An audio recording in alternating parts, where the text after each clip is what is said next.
Comment travailler sa voix? C'est une excellente question. Peut-être que vous venez de la vidéo précédente sur comment avoir une belle voix et vous voulez en savoir encore plus. Et c'est une excellente chose, c'est une excellente initiative.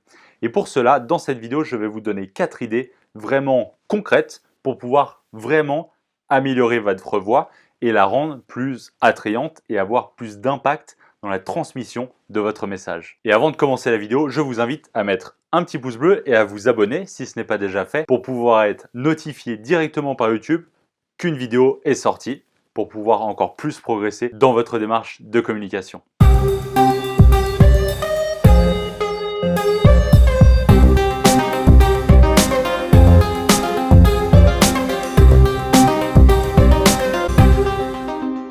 Mesdames, messieurs les super communicants, bonjour à toutes et à tous et bienvenue dans cette vidéo qui a pour thème l'amélioration de sa voix.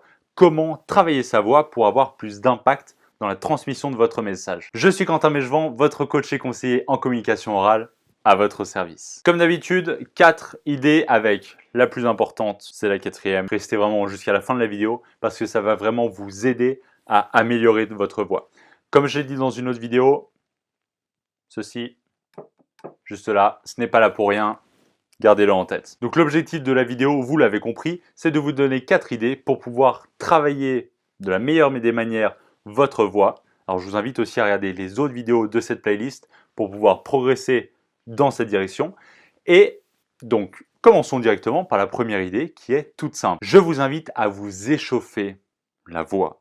Si vous faites par exemple une conférence, si vous faites un meeting avec plusieurs dizaines de personnes, il est extrêmement important d'échauffer sa voix. Pour cela, je vous invite à aller découvrir des techniques de chant, des techniques pour échauffer sa voix avant de chanter, avant une comédie musicale ou quoi que ce soit. D'autres personnes le font bien mieux que moi parce qu'elles ont un très bon niveau d'expertise là-dedans. Donc je vous invite simplement à aller découvrir ceci. Une technique que j'utilise personnellement est simplement alors avant les vidéos comme celle-ci, est de faire une vidéo d'essai, une vidéo on va dire à vide, pour pouvoir m'échauffer la voix et avoir vraiment la meilleure voix possible pour vous, pour ces vidéos. Et d'ailleurs, j'ai une question à vous poser. Est-ce que vous avez déjà utilisé des techniques d'échauffement de la voix venues du chant?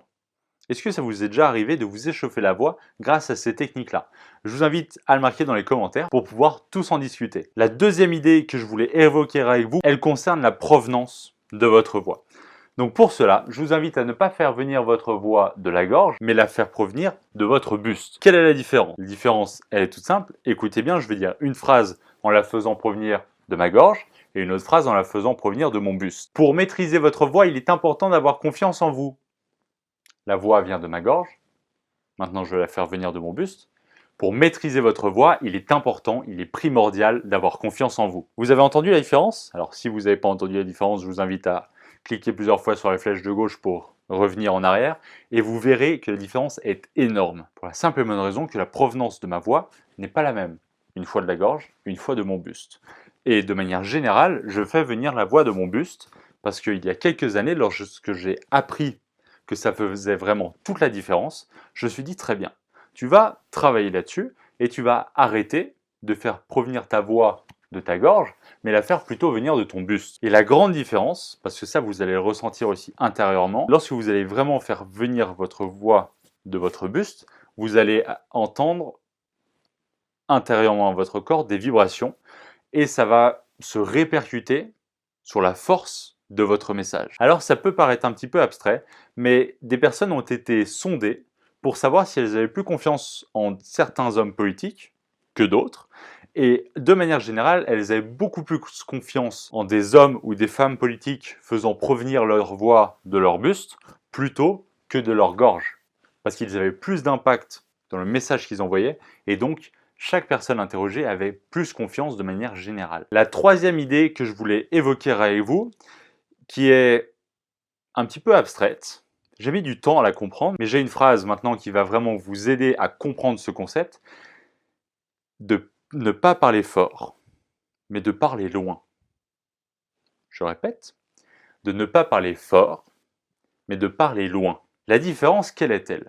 Parce que vous allez me dire, oui, mais si j'ai envie de parler loin, à une personne qui est loin, par exemple, je vais parler fort. Et en fait, non. C'est complètement différent. Parler fort, vous savez ce que ça veut dire. Mais parler loin, il faut imaginer que votre audience est 2 fois plus profonde.